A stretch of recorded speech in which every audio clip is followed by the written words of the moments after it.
Hello, everyone, and a big welcome to our little study group for PP 5361, Theory and Management of Public Service Organizations.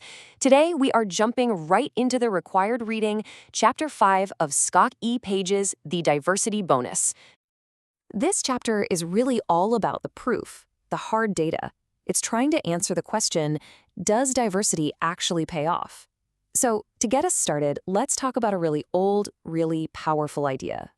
For centuries, we've had this romantic idea of the lone genius, right?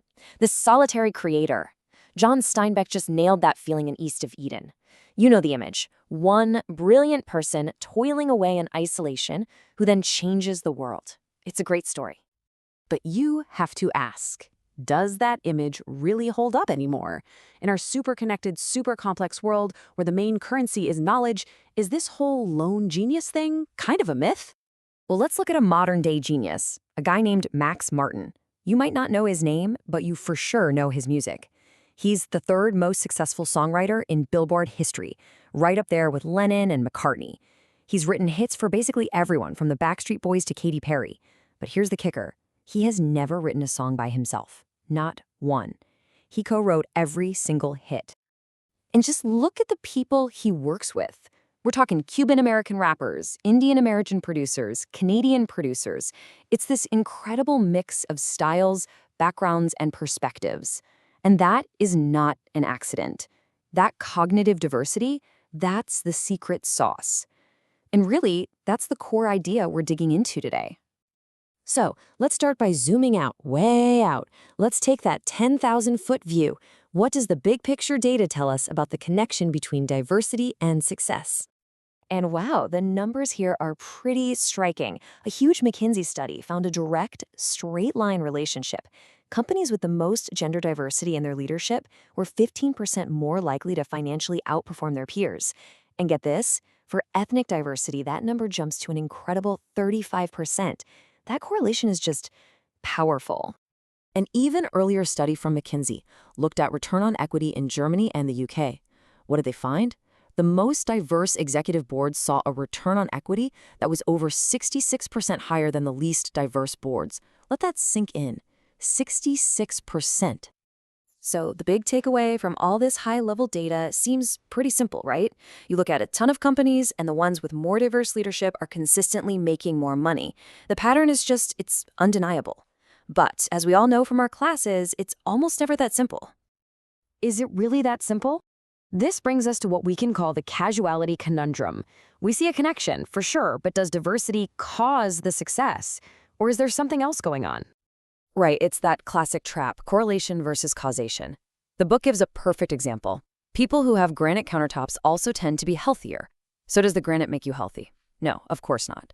It's that a third thing, in this case probably income, is causing both. So we have to ask, does diversity cause success? Or are successful companies just the ones who have the money and stability to invest in diversity? Okay, so this is where a fascinating real-world experiment from Norway comes into play. Back in 2003, they passed a law that forced public companies to make their boards 40% female. It was a really sudden change. Companies were scrambling to find women to fill these roles, and often the women they appointed were younger and had less CEO experience than the men they were replacing. And the results? In the short term, the company's performance actually went down. So what do we do with that? Is this the smoking gun? Does this one case from Norway just completely disprove the whole idea of a diversity bonus?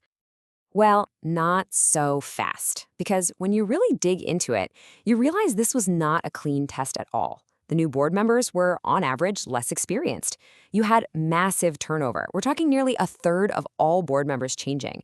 That would disrupt any company. And this really shows how much context matters. The industries affected were things like oil, gas, fishing, not businesses that deal with the public every day where that diversity bonus might be more immediate. It was a forced bang-bang change, not a slow, thoughtful evolution. Okay, so if the big picture data is interesting but not totally conclusive, and the Norway case is messy, where do we find the strongest evidence? Well, the answer is in big data. Take a look at this graph. Since the 1960s, the entire world of academic research has been flipped on its head. That single author paper, the classic lone genius, has been steadily dying out, replaced by teams of people working together. And this isn't some tiny shift, it is a complete sea change in how we create knowledge. And it's not a small trend at all. Today, teams absolutely dominate. We're talking 100% of social science fields. Teams produce more than individuals. Same goes for almost all of science and engineering, and 100% of patents. So you have to ask yourself, why would this happen? Well, it's because on the really complex problems we're trying to solve today, teams just have more potential to outperform individuals. So here's the really crucial part. It's about how they do it. A deep dive into millions of academic papers found that the biggest breakthroughs, the real hit papers, happen when teams combine two things: conventional ideas, which is like the solid, established knowledge we already have, and novel ideas, these surprising new connections between different, sometimes totally unrelated fields. And this is where the evidence for that diversity bonus becomes pretty overwhelming. The data shows, plain and simple, team-authored papers get way more citations. Papers written by ethnically diverse authors get more citations. When researchers from different universities work together, their work has a higher impact. And the most valuable patents, you guessed it, they're the ones that connect uncommon categories of knowledge. This right here is the diversity bonus in action. Okay, so let's wrap this all up. What are the key takeaways for our study group? How do we take all this evidence and move it from theory to actual practice? Here's the rundown. First, the lone genius is an old idea. In today's world, teams win. Second, that correlation between diversity and performance, it's strong and it's consistent. Third, context is everything. The Norway case teaches us that you can't just add diversity like it's a magic ingredient and expect results. And finally, the most powerful evidence we have from millions of patents and papers shows that when you intentionally build diverse teams, you consistently get more innovative and higher impact work. So, at the end of the day, the debate really isn't about if a diversity bonus exists. I mean, the mountain of evidence suggests that it does. The real question, the practical challenge for all of us, is how do we intentionally and effectively unlock it? And that brings it right back to us.